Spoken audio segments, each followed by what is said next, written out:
BackgammonGalaxy.com. What's up, Backgammon fans? I'm Marc Olsen from Backgammon Galaxy. Today I'm here with Grandmaster Michi from Japan. Welcome, Michi, and thank you for taking your time. Thank you for inviting me. So we're here to talk with Michi about his new book release, the second book in his Backgammon Odyssey series, Endgame Technique. So I have a lot of questions. I'm a big fan of these books.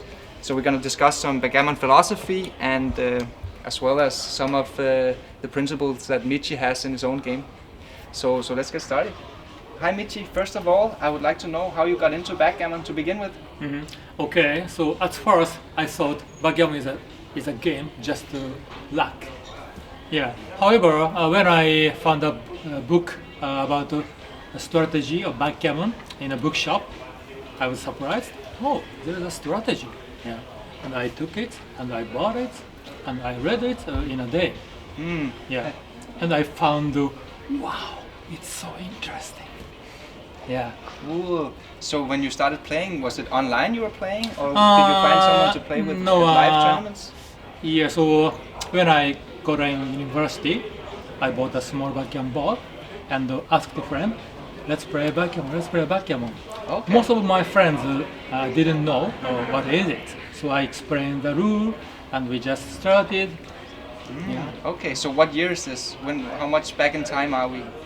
Okay, so it's like more than 30 years ago. More than 30 years ago. Wow, Yeah. that's amazing. So you didn't even have internet or online No, play back not at then? all. Yeah. Okay. So how long did it take you from that point on before you started becoming really good at backgammon? Actually, I haven't played backgammon for 10 years. Yeah. Okay. So in the beginning you played, was it local tournaments or was it just with friends? Actually, when I've been to USA, actually New York, yeah, I visited a backgammon club, which is called Chess and Backgammon Club. Okay, interesting. Yeah. And who did you meet there? Did you meet some great players? No, at that time I haven't played backgammon for a long time, but I was just curious. I'm in New York, and there's a backgammon club. Okay, let's visit. Something like that. Yeah. Okay, interesting. And Yeah. when was this? It's like 25 years ago. Okay, so we're in the 90s. Yeah. Okay, and then when you came back to Japan, did you find any community or tournaments there? Yes. Yeah. So in New York, at the club, I found some books which I didn't know. What is this? Looks very interesting. So I asked the owner of the club, may I buy this book? He said, no, it's just for the club, it's not for selling. But I asked again, please, please. Okay, he allowed me to buy these books. Yeah. So I let them in the airplane. And okay, and I bought a computer. At that time, there was a program, Expert Backgammon, Expert backgammon. before Jellyfish. Okay. Yeah. And then Jellyfish came out. Yeah. So I continued to study using that program. Okay, so you've actually been with the backgammon theory even from the beginning of the neural net programs. Yes. So you study with Jellyfish, with Snowy, Yeah. with GNU as well? Or No, I'm not a GNU guy. okay. And now of course everyone uses Extreme Gammon. Right. So, yeah. Okay, that's really interesting. Yeah. So you've actually been a backgammon player for more than 3 decades. Yeah. And how many tournaments do you play a year? Do you still travel a lot to play the big Yeah, tournaments? so maybe 15 tournaments a year. Okay. So it's got to be like a full-time job for you to travel around play Exactly. the tournaments. Okay, that's very cool. Do you have any special moments in your backgammon career that you look upon that you are proud of? Okay. So I went to the final of World Championship, and as you know, I lost. Yeah. So it's not a great moment, but yeah, it was a very good experience to play the final of World Championship. Yes. Okay. Good. Okay. So I'm a big fan of your books, Michi. I have lots of questions and discussions points Yeah. from them. I remember reading the first one, this opening concepts. Okay. I read that, was it 2 years ago that you published this book? Yeah, 1.5 years ago. Yeah. Yes. And I liked it a lot. And now you have the volume 2, which Yes. deals with the endgame. Right. And the first one was with the opening game. Mm-hmm. So the way I see this book, and you can, I would like to hear your thoughts on this, Yep. is that you have some books dealing with general strategy that tries to cover the whole game, all Yeah. aspects in a bit more shallow way, and then you have more specific strategy that you have Yes, to yeah. apply in some certain types of positions. And I Right. see your book as maybe one of the first books that takes one puzzle, one part of backgammon, Yeah. and goes very deep into this category of position. Do you agree on this observation? Is Oh this your... yes, yeah. It's a perfect explanation. Okay, so I hope that we will see maybe 15 or 20 books in your series Wow. to try to get all the puzzles of backgammon together. Yeah, it's a great idea, and I want to do that. Okay, good. So why did you choose the second volume to be the Endgame Technique? So I publish these books as I learned backgammon. Yeah. So in the beginning, I studied opening roll and response. I took a long time to learn all of them. Yeah. So in this process, I found many strategy. Yeah. And I put all my ideas into my first book, opening concept. So when you study the game like this, when you go very deep into this opening game, Yep. how do you come up with these strategy rules or proverbs, as you call them? I think Is it your own imagination trying to see a pattern, and then you see, okay, this rule can apply? Or did you get inspiration, or is it all something you kind of figured out your own system and then you put it into proverbs? yeah. So I think I'm good at finding a rule. Yeah. So because a computer program like Jellyfish, Snowy, XG, they teach us the right play. So I see many opening rolls, response, and I see what is the right play. Then it's like a puzzle for me. So I figure out what's the rule, what's the concept. Yeah. I like it a lot, especially when you're dealing with specific strategy like the opening game Yeah. or the end game. I think it's a very good approach.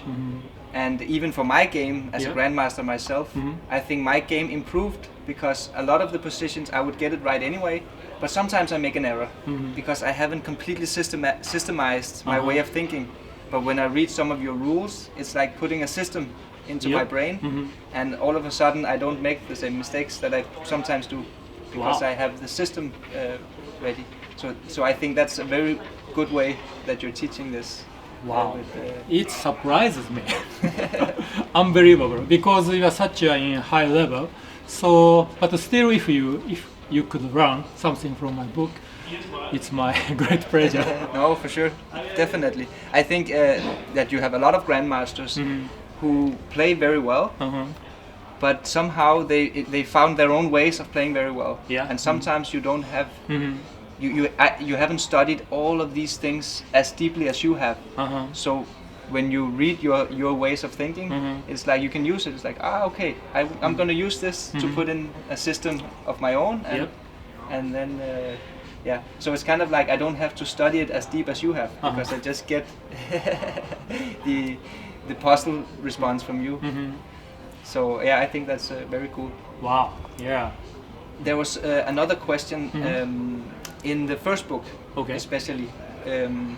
I think that your proverbs it fits very good to the opening response. Yep. You can basically build up. You can almost find the best move every time by using your proverb. Yep. So do you think that these proverbs are they useful throughout the entire game, like also in the middle game or in specific game plans like Blitz or Prime versus Prime? Yep. Or do you think that you have to be aware and change when the position changes, then maybe you can't use the same proverbs? Or do you think the same proverbs, you can use it to have a general game understanding? Oh, it's a tough question. Yeah, so my proverbs in opening concept, they are, actually they are about the opening phase of the book. But even in the middle game, still I think they are useful. And end game, no, of course. Yeah, even in the middle game, most of proverbs are, how do I say, fit. With the position. Yes. I So believe it's not just to apply the proverbs in a specific game type. It's actually also some general understanding you can apply. For instance, and by the way, that's another thing I would like to talk to you about. Your terminology about backgammon. I think you have a lot of original terminology in this book, and that's something that I like, because we as human beings, we don't think about numbers. We need some guidelines in order to remember the strategy. So I really like some of your terminology. For instance, break the mountain. I like that a lot. So how did you come up with these terms? Is it something of your own imagination, or is it Japanese backgammon terminology you just translate into English, or how did you come up with all this original terminology? Yeah, so originally I wrote these books in Japanese. Yeah, so when I write in Japanese, they just came naturally to me. So I didn't struggle what they are, how do I say. For me, just natural. Okay. So maybe it's related to my nature, my personality. I'm not sure. Okay, that's really cool. Especially the term strong tiger, weak tiger, or double tiger. This tiger play to describe double hits. I think that's something that almost everyone says now. But before your book, nobody knew this term. But it's a great, right? I agree. Yeah. So that's really cool. And I think terminology is great, because then you have a quick way of referring to a specific pattern in a position without you have to explain all of it. You just say, this is the tiger play. And then you already know, I'm afraid of the tiger play if I make this move. And then, then therefore I shouldn't make this move. So I really like that part of the book, that I think you bring new original terminology. And it's interesting to hear that it's just natural for you, the way you tell a story about the backgammon. So when I write these books in English, let's say break the mountain.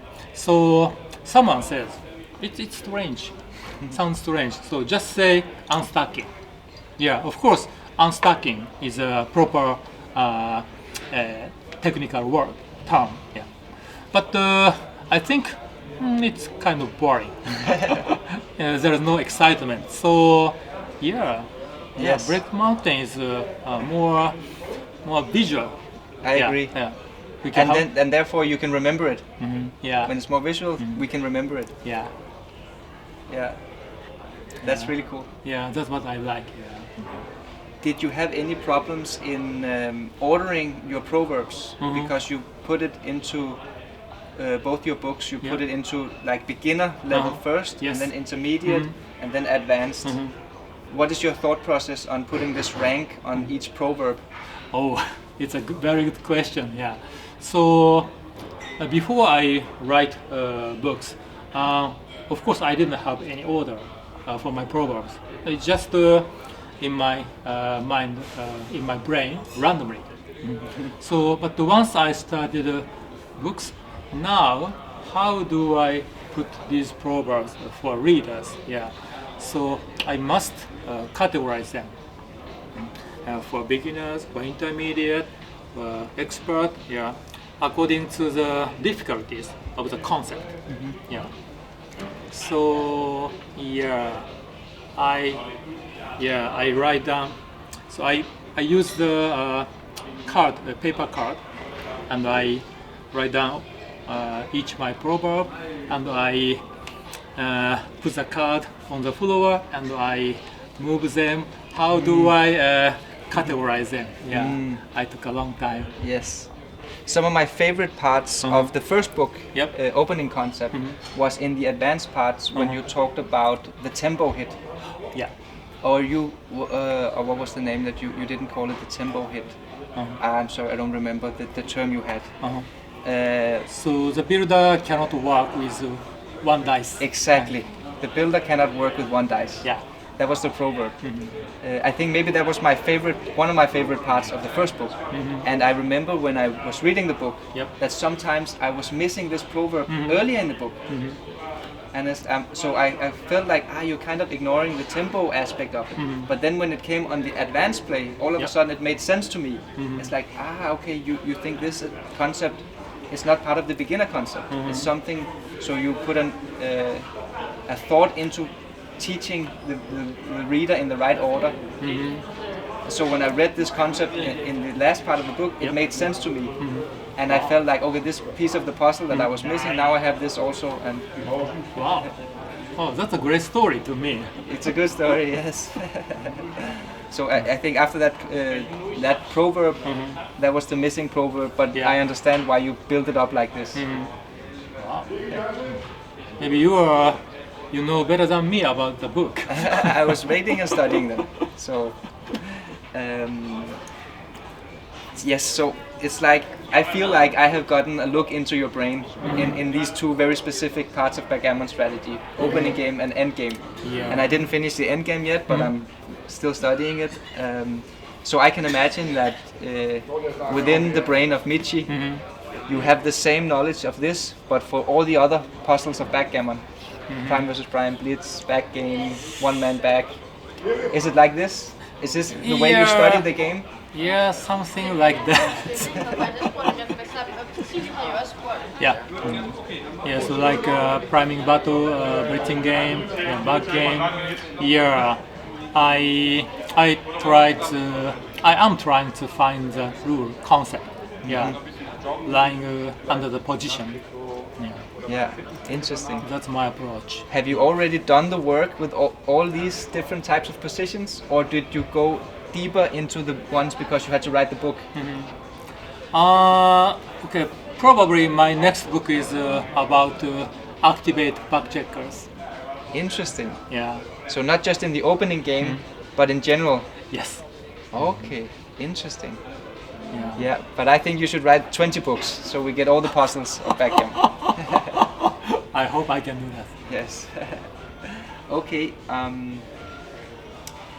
Then I would like to also ask you, Michi, something about how you apply yourself when you have to perform in a big on the big stage.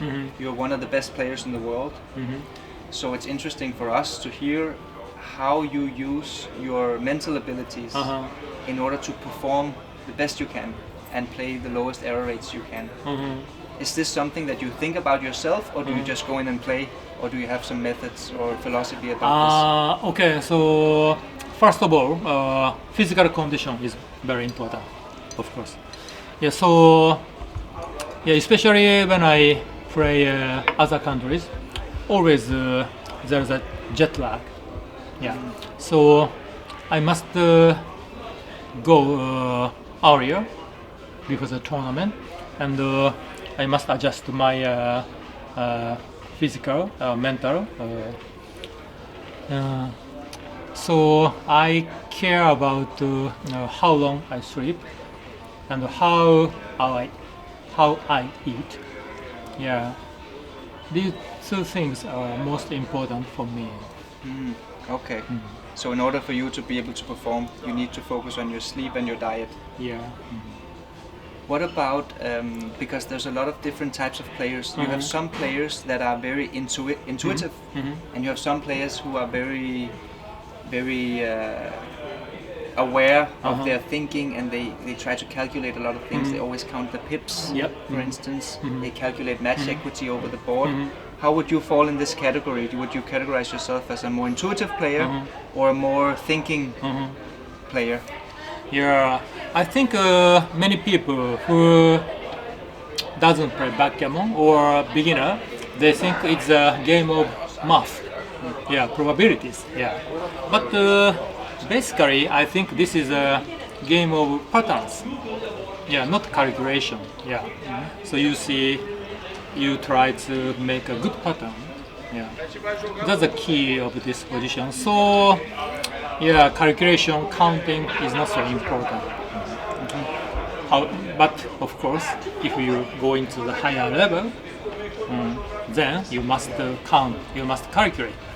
Yeah, but mainly we need to count pips and we need to count short numbers. Yeah, I think that's it. Okay, Yeah. so what about match equity formulas, for instance? Is that something you use, or is it more something you just feel and adjust to? Yeah, I remember a match equity table. You remember match equity table. Yeah, That's clever, because Yeah. if you remember, then you don't have to calculate. yes. Yeah. I remember until 9 away, 9 away. 9 away, 9 away match Yeah. equity table. Okay. And what if it's a 17-point match? Then you just feel. Yes. I cannot make exact calculation. Yeah. So, but most of the case we don't need to calculate exactly. Yeah. Okay, I think that's very interesting. I think also your books kind of tells me that that you are a very intuitive player. You don't use equities in your book, for instance. Yeah. So is that must be a conscious choice as well, that you believe that we should apply strategic principles rather than calculations.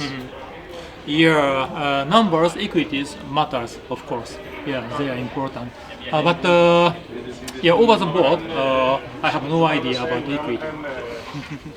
So I think I don't need to write about equities in my book. That's what I thought, and especially for beginners and intermediate, some players don't like numbers. If I put many numbers in my book, they okay, this is not my book. Okay, let's go next. Yes. Something like that. Yeah, because the book should be for beginners, intermediate, expert. Yeah, we don't have many players, backgammon players, who would like to buy books. If my book, I can sell like 10,000, 1,000 books, that's fine. But so far, the situation is not like that. So my book should be for every level of players. Yeah. So that's why I don't put numbers. Yeah. But what if you had to write a book only to the best 100 players in the world? Would you put numbers in that book, or would you take the same approach? Because as you said, you don't have equities over the board, because you're a human being. Yeah. I think you are right. I would put numbers for the best 100 players. Okay. You would put the equities. Yes. Okay. I believe so. Yeah. Yeah. And to support this book, I have my own website, and I put all the equity on my website. Yeah. I didn't even know that. Oh, so if really? you are interested in seeing the equities, you can go to your website. Yes. And what's it called? Your website? bgmichi.com. bgmichi.com. Yeah. Okay, so everyone who wants to see the equities from Michi's book, they can go to the website and see them. That's great. I didn't even know that. Oh, okay. So I should have told you. Yeah. Okay, so that was something that I was really looking forward to discussing with you. My own personal opinion is that I also think that calculations sometimes can even distract you from playing good backgammon. Yep. I'm a big fan of Daniel Kahneman, who wrote the book Thinking Fast and Slow, which I would also recommend to all backgammon players. Yep. And he talks about System 1, the automatic system, the intuitive system, and System 2, the more thoughtful system, where you have to use computational power of your brain to calculate. Yeah.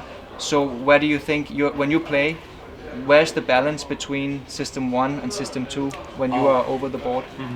Yeah, so as the book says,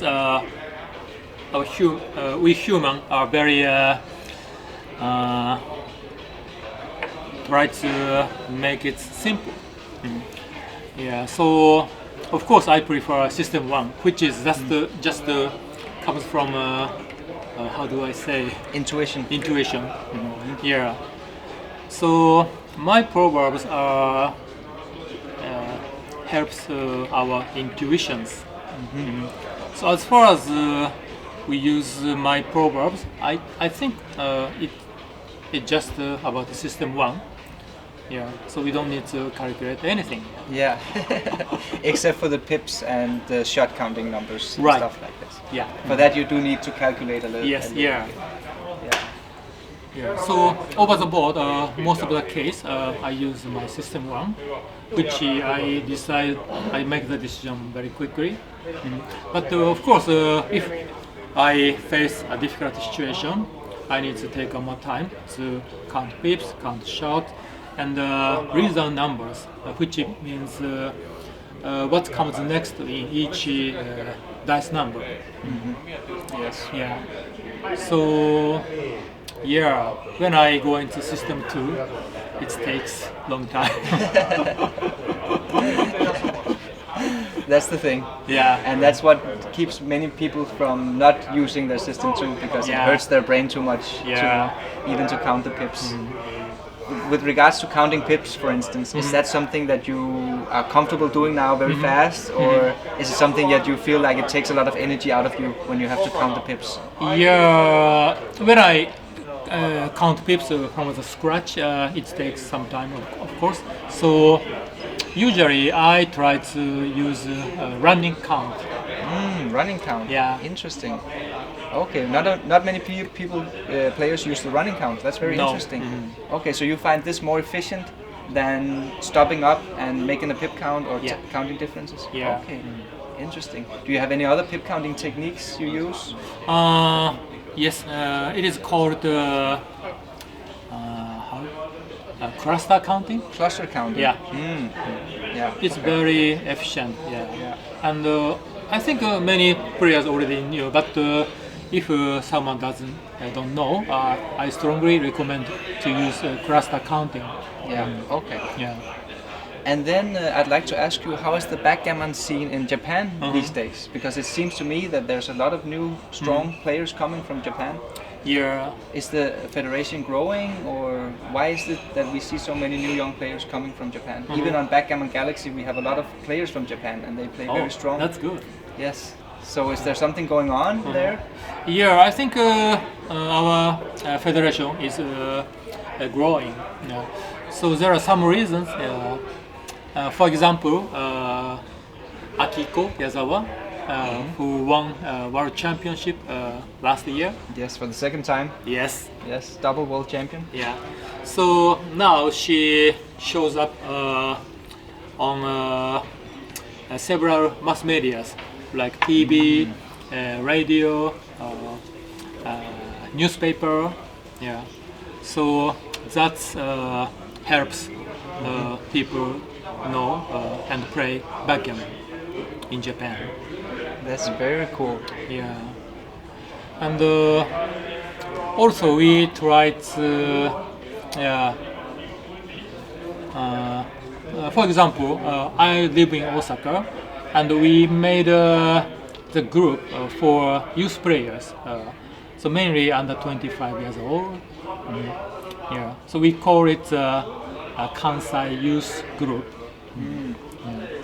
So they have a league match for their own. Okay. Yeah. So let's hope that backgammon will grow in Japan. I think it's a Yeah. great backgammon nation. Yeah. And except for that, your extreme gammon always shows the Japanese letters and I can't read them, but luckily I can read the numbers. It's like every time you look at a backgammon player from Japan's PC, I can't read the Unfortunately. letters. But maybe I should just learn Japanese.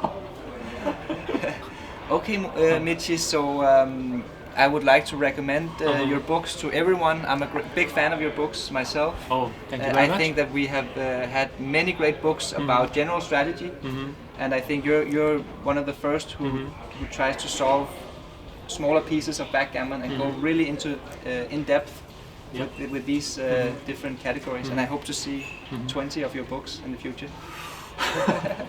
Yeah, I'll try. Yeah. Okay. Oh, but especially your words is it's really nice to me because you are a great author as well. So Thank yeah, I honestly I didn't expect that you gave me such a nice word. So yeah, No. I'm very glad to hear that. Oh, no worries. I think there's a lot of similarities, even though our books they're different. But I think where they are the same Yeah. is I have the same human approach. Uh-huh. I believe that the mental heuristics that we use are much Yeah. more important than mathematics. So I think in that way they are similar, even though my two books are more general strategy, whereas yours is more specific, Yeah. in depth.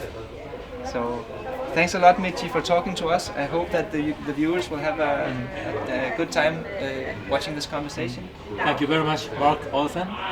Thank you. BackgammonGalaxy.com